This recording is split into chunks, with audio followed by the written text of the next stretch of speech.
very briefly, rather than doing the video over or painfully editing it out, I'm just going to say there's one correction.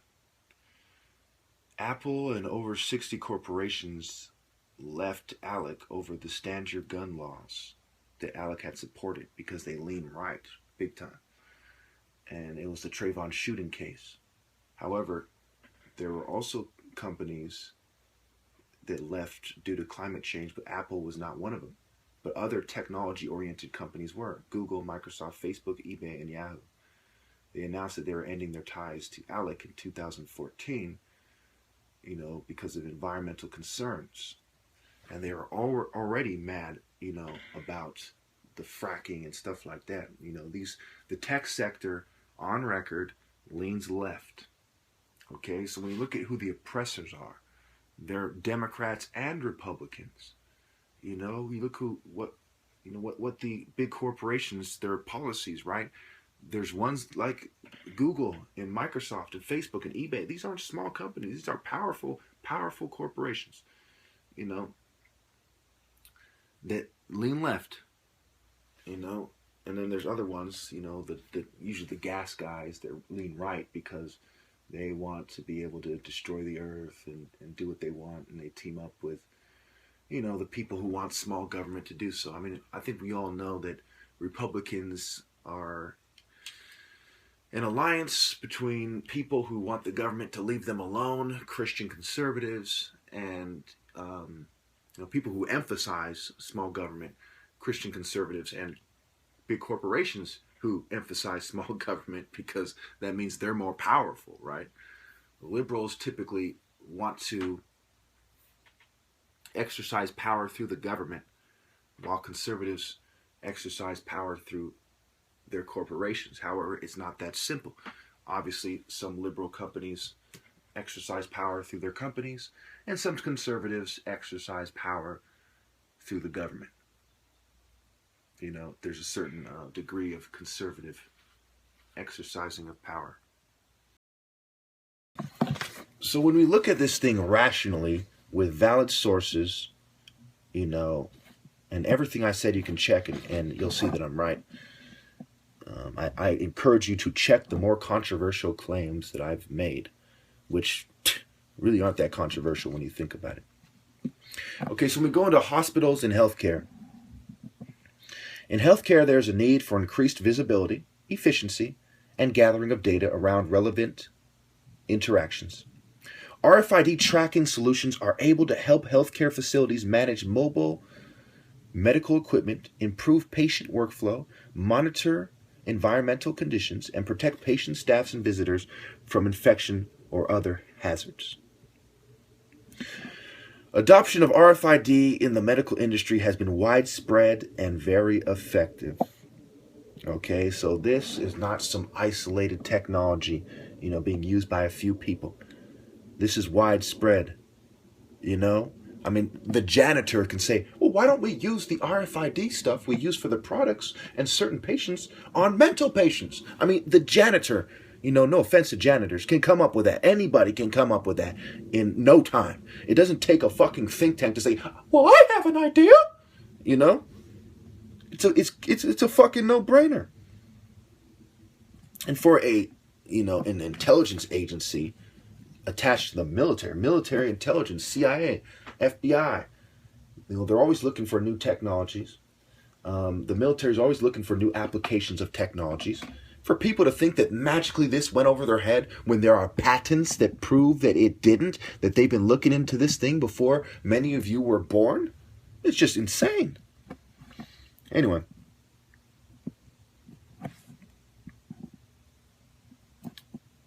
Hospitals are among the first users to combine both active and passive RFID. Many successful deployments in the healthcare industry have been cited where active technology tracks high value or frequently moved items, where passive technology tracks smaller, lower cost items that only need room level identification. So you can actively monitor in real time, or you can kind of passively monitor as you scan it through or whatever. For example, medical facility rooms can collect data from transmissions of RFID badges worn by patients and employees, as well as from tags assigned to facility assets such as mobile medical devices. Now, first, let me cover this real quick.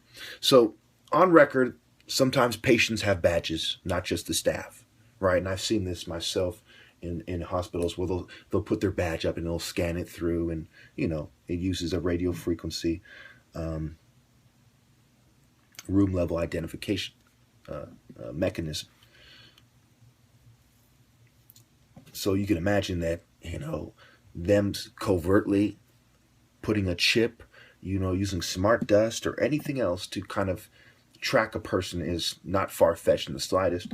It is exactly what you would expect. What is far-fetched is that these agencies and these hospitals and law enforcement, especially after 9/11 with the Patriot Act and so on, wouldn't use this technology. I mean, it is insane for someone to think that this technology is not being used all the time, all over America, every day, and on political dissidents.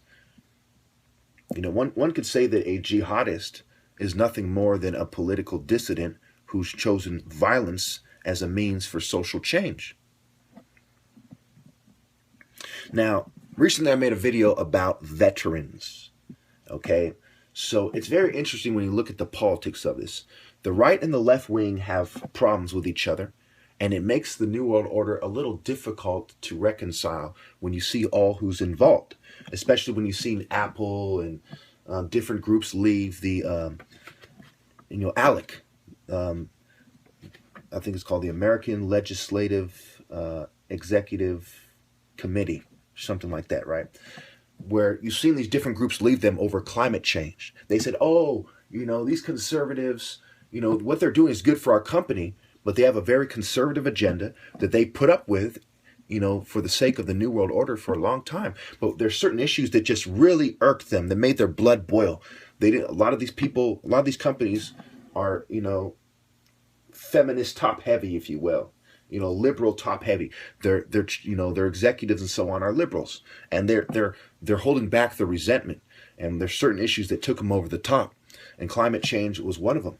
They want to bring in a responsible, green New World Order, and they couldn't reconcile their differences with the Republicans or the conservatives rather, who have kind of more power and more influence in certain conservative organizations. There's less influential ones, for example, like the John Birch Society, but ALEC is one of the more influential ones.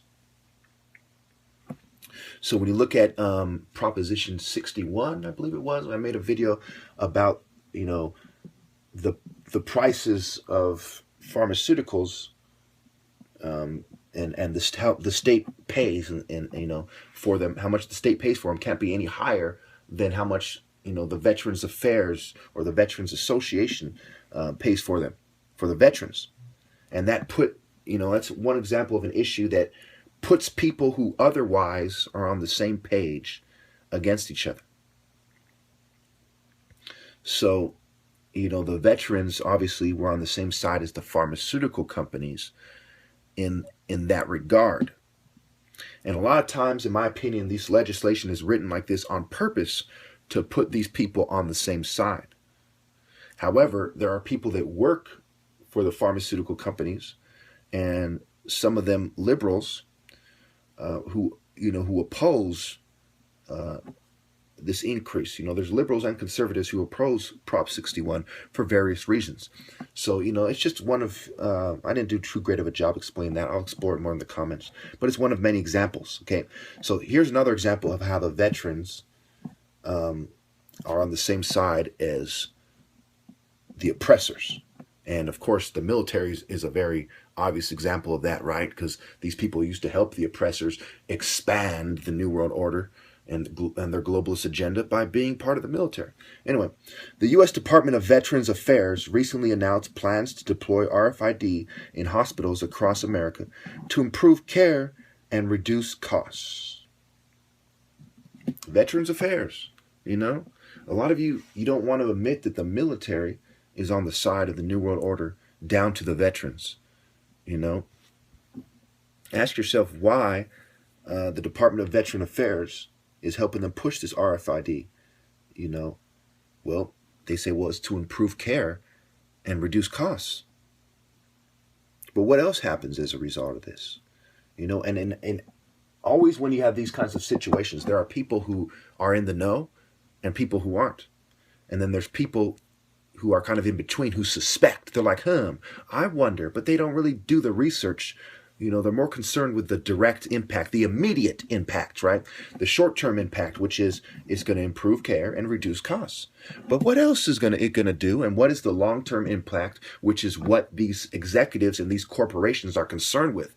They think about things, you know, in the bigger picture and in the long term, and they incrementally bring in their agendas.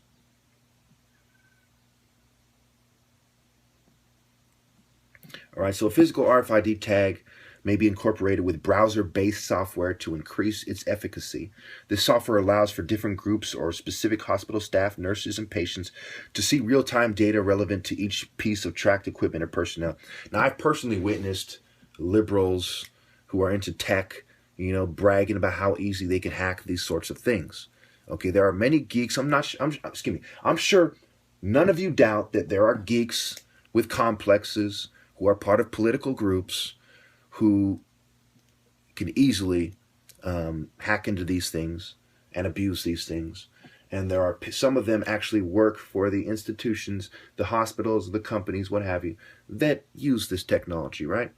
I mean, I don't think anyone doubts that. And let me just wrap this up with this. I made this video a lot longer than I wanted it to be. I wanted it to be less than 15 minutes. Now we're looking at 25 minutes. Since 2004, a number of U.S. hospitals have begun implanting patients with RFID tags and using RFID systems. So since 2004, usually for workflow and inventory management. The use of RFID to prevent mix-ups between sperm and ova in IVF clinics is also considered. In October 2004, the FDA approved USA's first RFID chips that can be implanted in humans. The 134 KHZ RFID chips from VeriChip can incorporate personal medical information and could save lives and limit injuries from errors in medical treatments, according to the company. Anti-RFID activists Catherine Albrecht and Liz McIntyre discovered an FDA warning letter that spelled out health risks. According to the FDA, these include adverse tissue reaction, migration of the implanted transponder, failure of implanted transponder, electrical hazards, and MRI incompatibility. These are rather disturbing, consequences, right? There's side effects that sometimes happen, and there's direct consequences, There's potential side effects, and there's, automatic side effects. Potential consequences, automatic consequences. And so when you look at these things, always when they, unveil whatever they're going to do, their technologies, their plan, their legislation, it never fails when you're dealing with politics, politicians, corporations, what have you.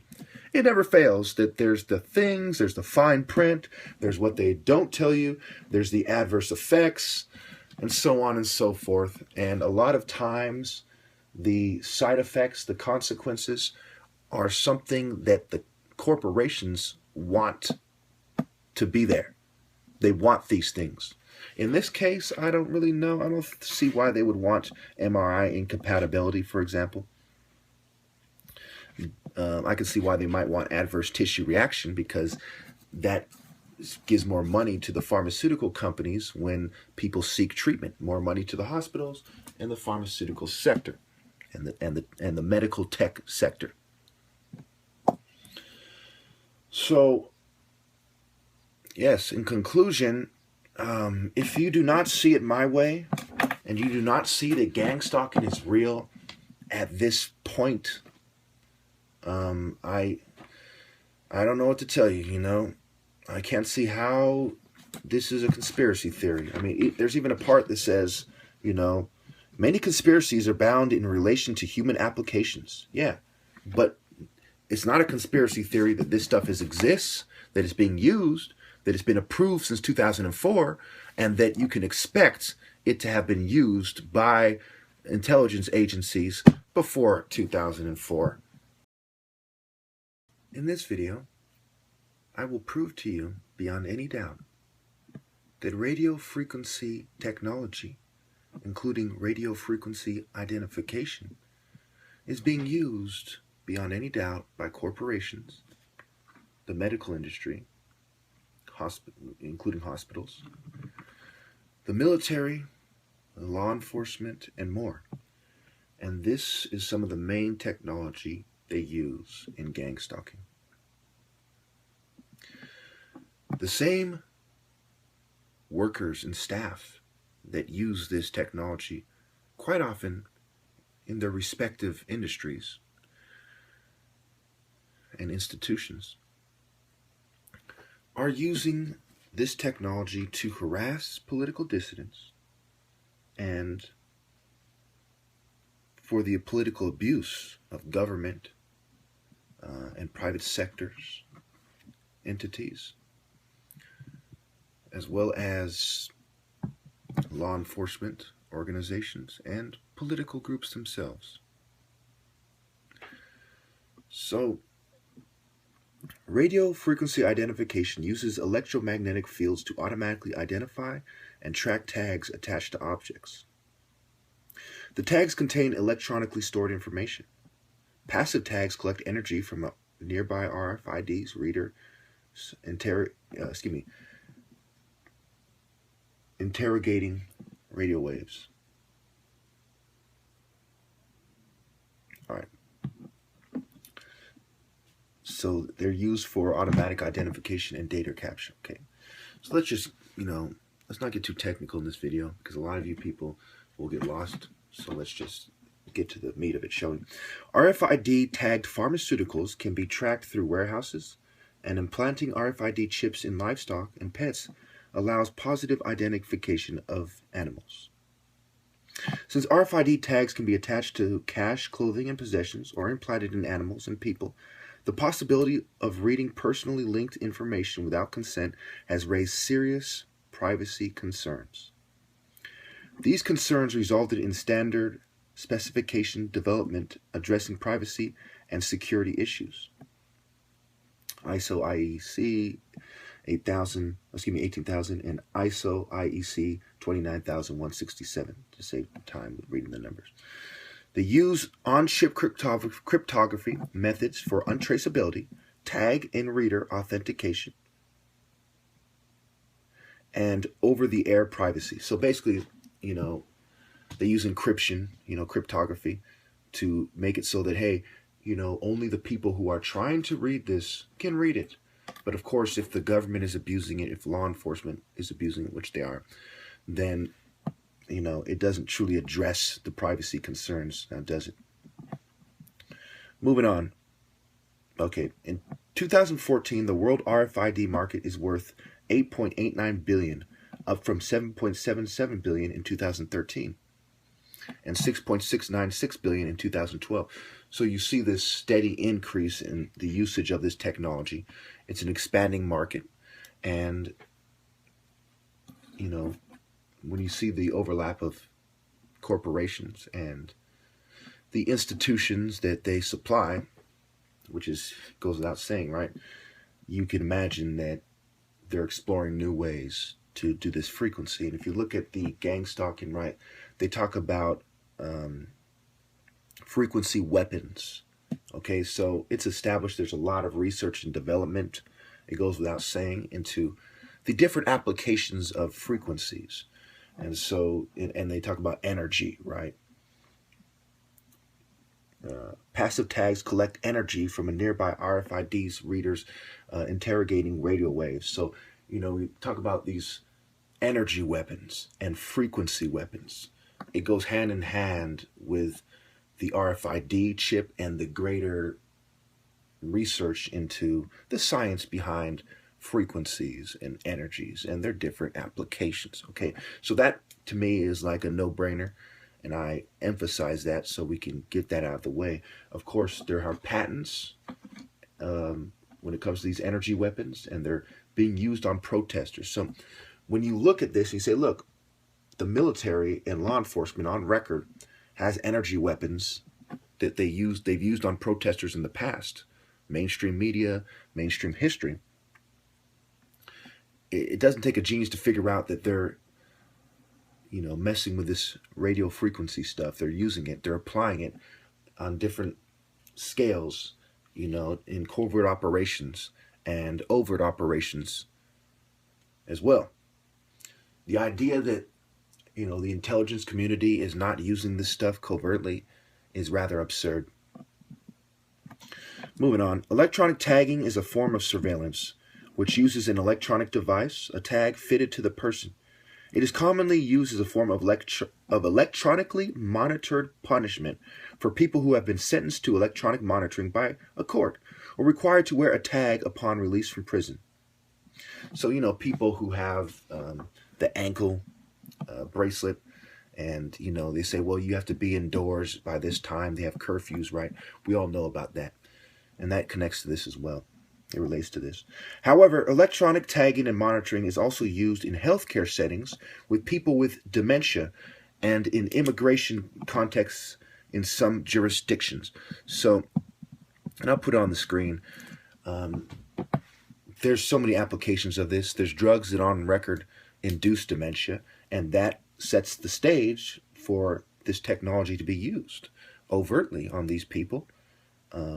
So if you have a political dissident, you prescribe them drugs that induce dementia over time.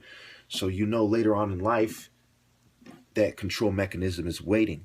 It's kind of like a chess game. You're thinking steps ahead. We're going to control now, in 5 years, and in 15, 20 years as well. And you have different methods of doing so.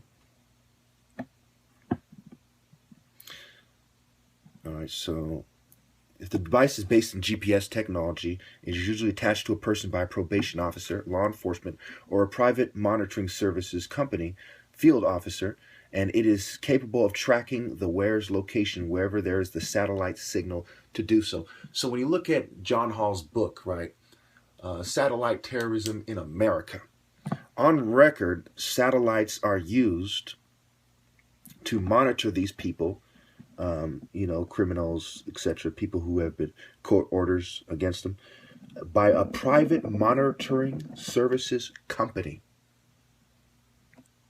On record. So it's like, yes, there is satellite terrorism. That doesn't become far-fetched at all. When you break it down like this, right, it becomes rather preposterous to oppose what I'm saying, to say that I'm wrong. Okay? This is used every day. It's a multi-billion-dollar industry. Okay, they use satellites and radio frequencies to monitor people in real time, from everywhere to law enforcement, intelligence headquarters, hospitals, private monitoring services companies. I mean, there are multiple entities that use this technology every day on record. The idea that, covert groups, clandestine groups and intelligence agencies don't use them is beyond laughable. Beyond laughable. I mean, it is insane to assume that this isn't being used on people, that they're not experimenting on people that have offended them and their staff, especially the people in corporations, affiliated with corporations, their family members, what have you, and political dissidents. When a political dissident says, these people are following me around, I mean, to assume that they are wrong becomes insane. It becomes insane. And to think that they're not harassing people using this technology is equally as insane. Think about a correctional officer in a prison, right? Running his baton on the wall or the bars, right? That's a form of harassment. Think about the long history of police harassment in this country.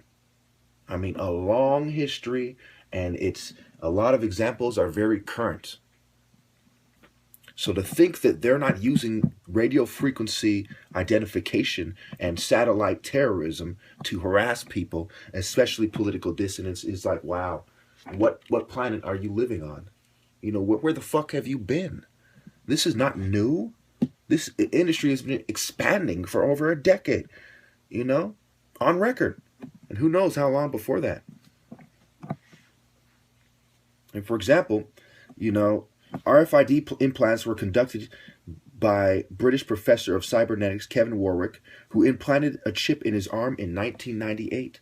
In 2004, Conrad Chase offered implanted chips in his nightclubs in Barcelona and Rotterdam to identify their VIP customers, who in turn use it to pay for drinks.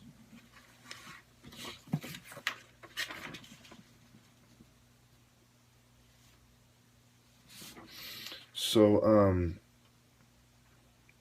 on July 22nd, 2006, Reuters reported that two hackers, Newitz and West Hughes, at a conference in New York City, showed that they could clone the RFID signal from a human-implanted RFID chip, showing that the chip is not hack-proof as was previously claimed.